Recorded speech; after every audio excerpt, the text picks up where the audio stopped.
What's up, everyone? Dave Swift here, ClientAmp.com. AppSumo has just announced their 2024 Tools of the Year, and Iki has made the list. Congrats to everyone at Iki on this achievement. Now, today, I'm going to be resharing my review of this AI-powered digital library tool with you so you can see why it has earned this recognition. You're going to find a link in the description to see videos for all 6 tools if you want to know more about AppSumo's Tools of the Year. And don't forget to check out my link in the description if you actually want to pick up any of these tools for yourself while they are back for a limited time. If you click my link, it will support the content on this channel. Now, let's check out that review of Iki.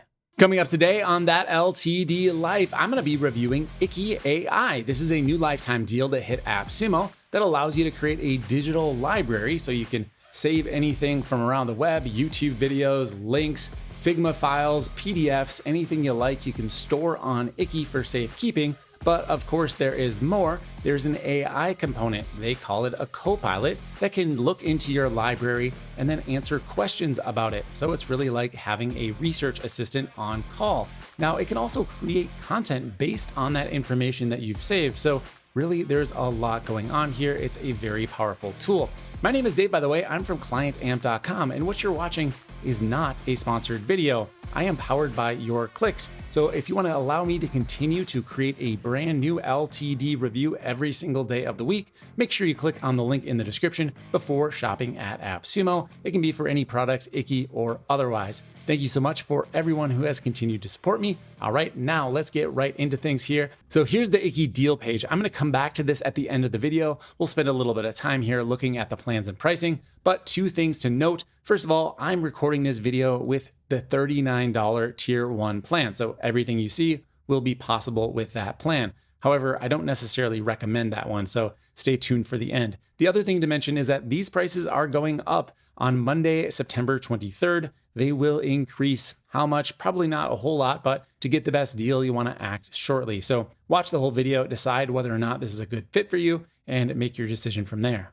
So this is Iki, and you can see here I'm in dark mode. This is how they start you off. It's the default view. If you're more of a light mode person, we've got white mode over here. I can click that, and I'm now in white mode. I'm going to stick in dark for the rest of this video, but wanted to mention that it's there. Now, let me show you around the interface here. It's nice and clean and simple. I like it a lot. So up in the upper left-hand corner, we have Ask Iki. This is essentially our search engine, and it's got 3 different components. The first one is to search the web. So we can actually use their AI copilot to go out on the web, grab information for us, and answer a question directly. It'll still give us the sources, they'll be available, but I won't have to click into the page and do any reading. Instead, it's just going to display the answer. So this is really good for gathering factual information.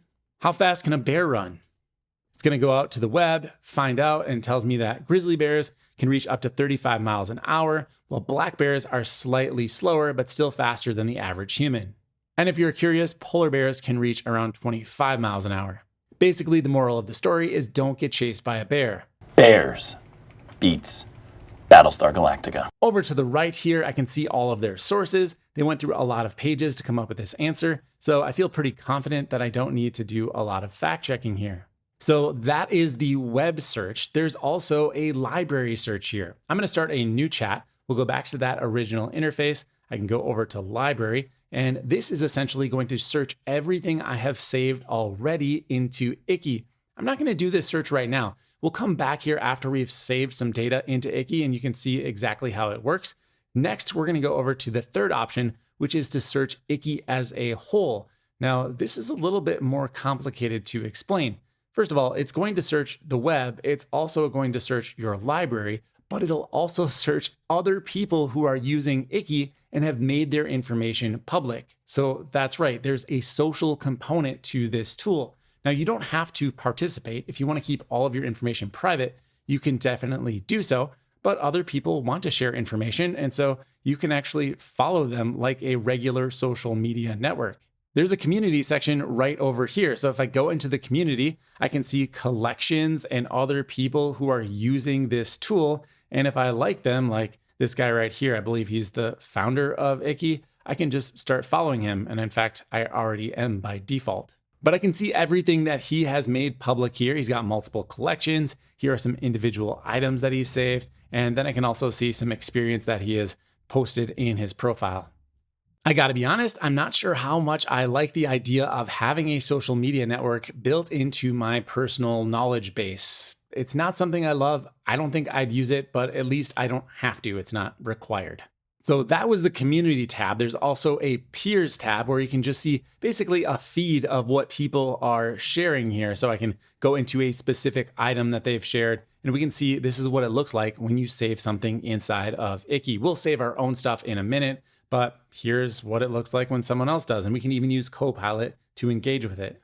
If you're curious, their Copilot is powered by default with GPT-4o Mini, but if I click the dropdown, I can switch over to regular GPT-4o or even Claude 3.5 Sonnet.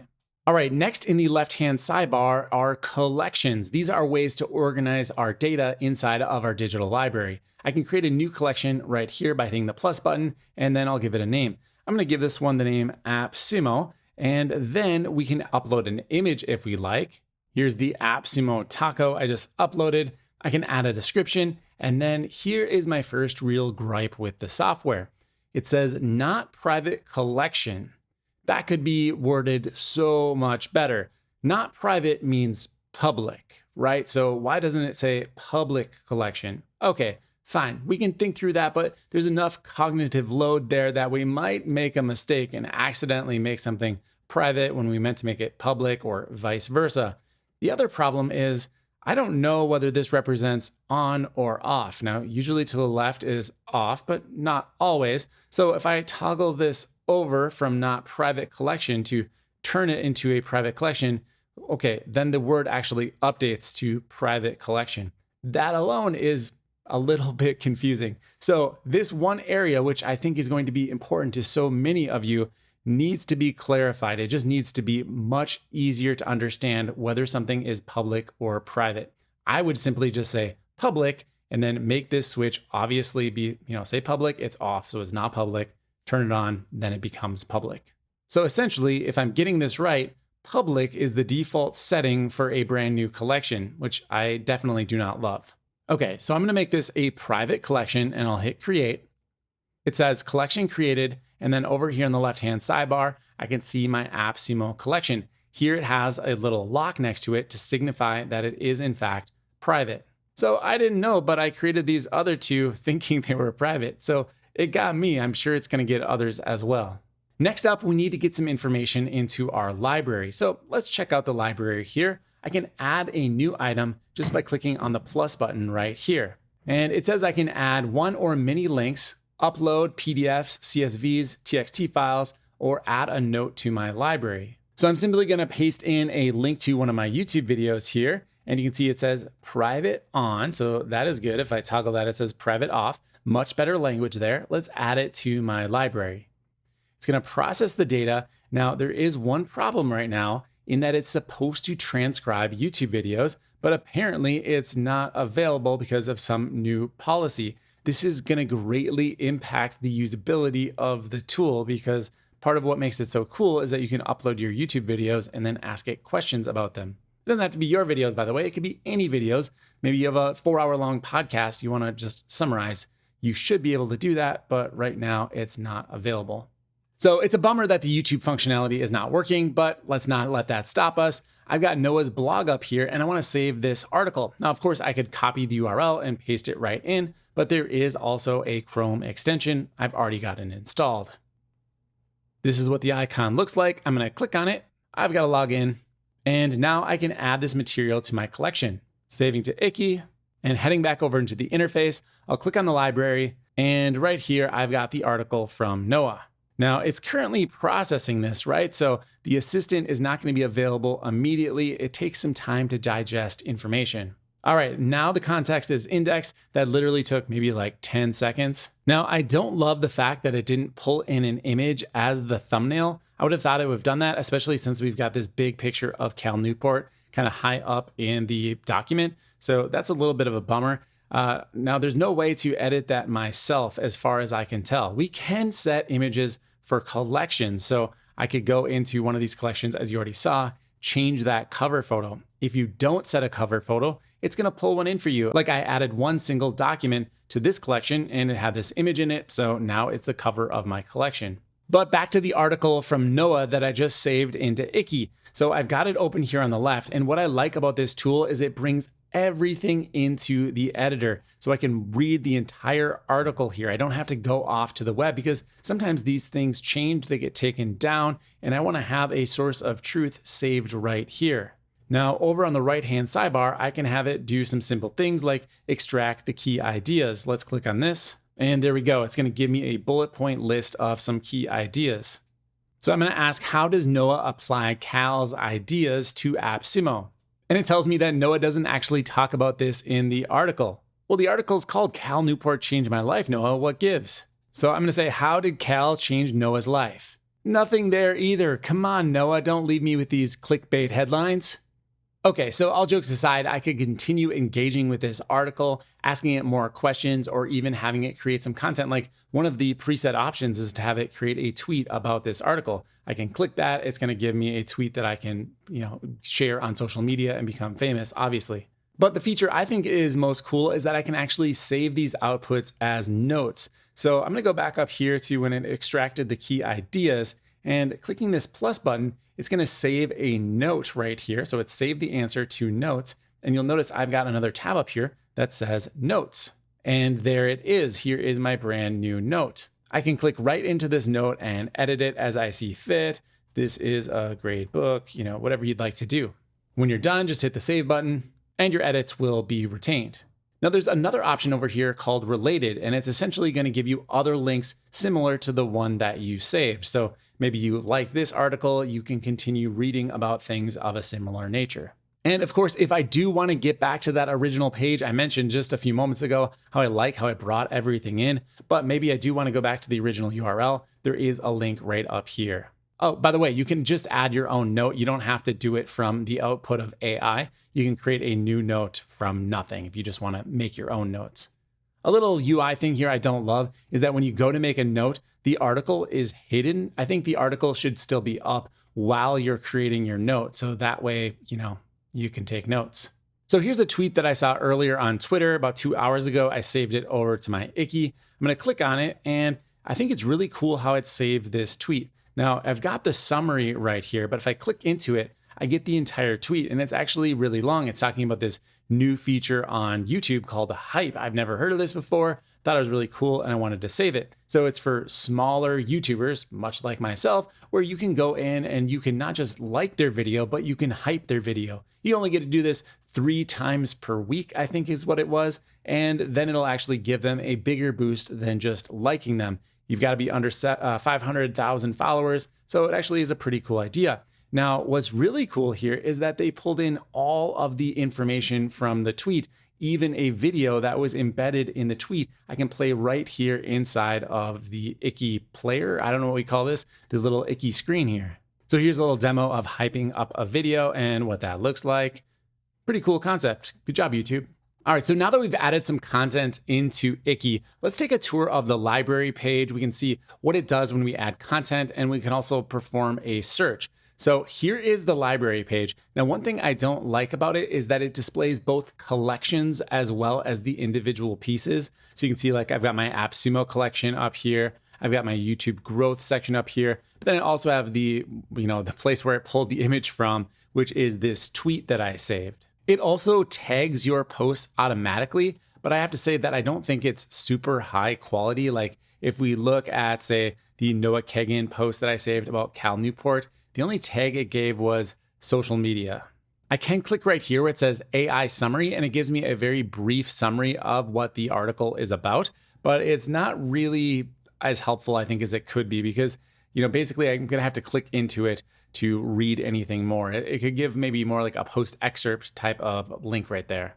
The other icons you see at the bottom of a piece of content are first to add the material to a collection, which is great. We can add a new collection here if we wanted to create one from scratch or add it to an existing collection. So let's say this was going to be that LTD life because it's one of my videos.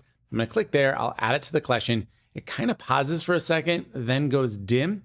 Now, the screen just sets here. It doesn't say added to collection or really give me any indicator of what's going on.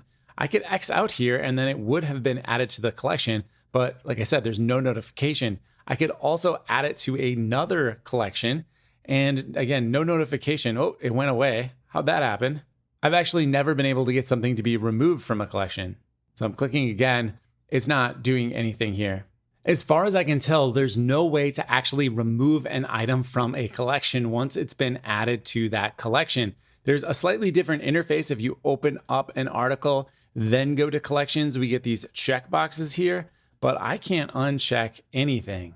So that's definitely a bug, something that needs to be fixed. The last thing to talk about is there is a bookmarks feature over here. You can bookmark a collection, you can bookmark an individual piece of content, and then it's simply going to live over here under bookmarked. This is essentially like a favorites folder or a favorite designation, so you can see items that you need to access more often.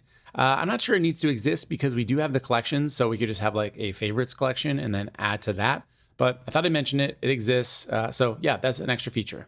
All right, so let's head over to the search section. We'll wrap this thing up and go check out the plans and pricing on AppSumo. So the last part of searching here was searching the library. Obviously, now I'm going to be able to engage with all of the information I've already accumulated. So I can say things like, who is Cal Newport? Now I'm searching across all of my articles. So if I had multiple items about Cal Newport, it would go into each one of those and give me the answer. So you can see here, it actually found the correct item, the Noah Kagan article. Now, from this, I could give it another prompt, like write an essay about Cal Newport's deep work and how to utilize concepts from it while working from home. I'll submit that, and then the copilot will actually output an entire article here. All right, so that's how Iki works. Now let's head back over to AppSumo and we'll talk about the plans and pricing. I already mentioned that the current best price is $39, probably likely to be $49 within a few days here, but there are other plans available.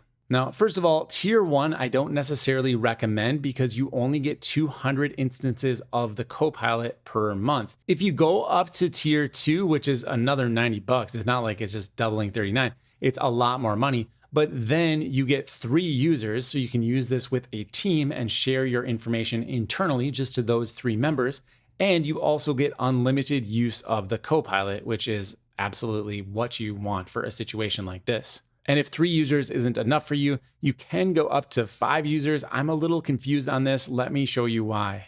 So back over in Iki, there's a subscription page right here. And when I click on it, it shows me the AppSumo plans. Now, I'm on tier 1, but tier 2 gives me the private space for my team.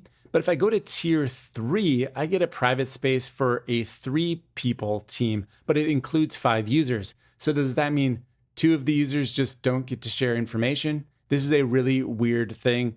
I'm sure it's probably I have to think it's a typo, right? I mean, I'm not saying it is, but I would guess it is. Okay, so hopefully they address that at some point and clear up, what those other 2 users are for. But the other thing that we need to talk about is the video transcription. You get 5, 40, or 100 hours of video transcription, which as you saw is not currently working. So if that's the reason you upgrade, maybe stick with tier 2 or tier 1. Now, to be fair, if I add another video in here, it does have a notice.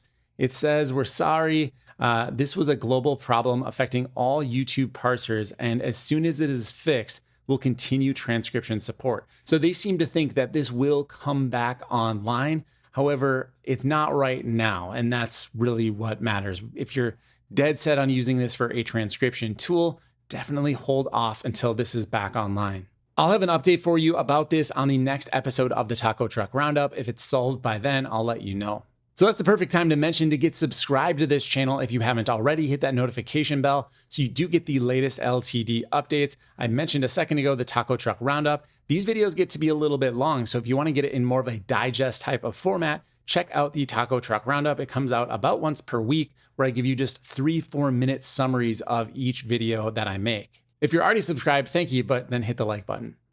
Don't you love how YouTubers have to nag you for everything? It's just part of the game. All right, so time for the final score. Now, before I give it to you, I know the comments are probably already filled with what about Save Day versus Iki? I just made a video about Save Day. They are very similar in terms of their functionality, so which one is going to be better? Well, I can't really say that because Save Day had some issues, Iki has some issues. Which ones bother you least? For me, it's probably Iki right now, but I really like the user interface of Save Day as well. If I didn't know the other application existed, I'd probably be very happy with either.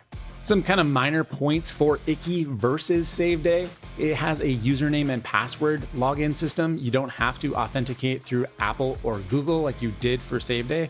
That's kind of a big bummer, I think, for a lot of people. So +1 for Iki. However, Save Day's Chrome extension was a lot better. You could just do a lot more. You could mark certain points in videos. You could highlight sections on pages. It just is a lot more versatile. So I'm not going to tell you definitively which one I think is best here. That's something you're going to have to decide for yourself. However, I will give you a final score for Iki, which is going to be 7.6, which is considerably lower than Save Day, but it is penalized by the fact that the transcription is not working, a major feature of the tool. If you found this video helpful, make sure you click on the link down below to support the channel before you make a purchase over at AppSumo. Check out clientamp.com to get signed up for the free email newsletter. I'm Dave Swift. Thank you so much for watching, and I'll see you in the next review.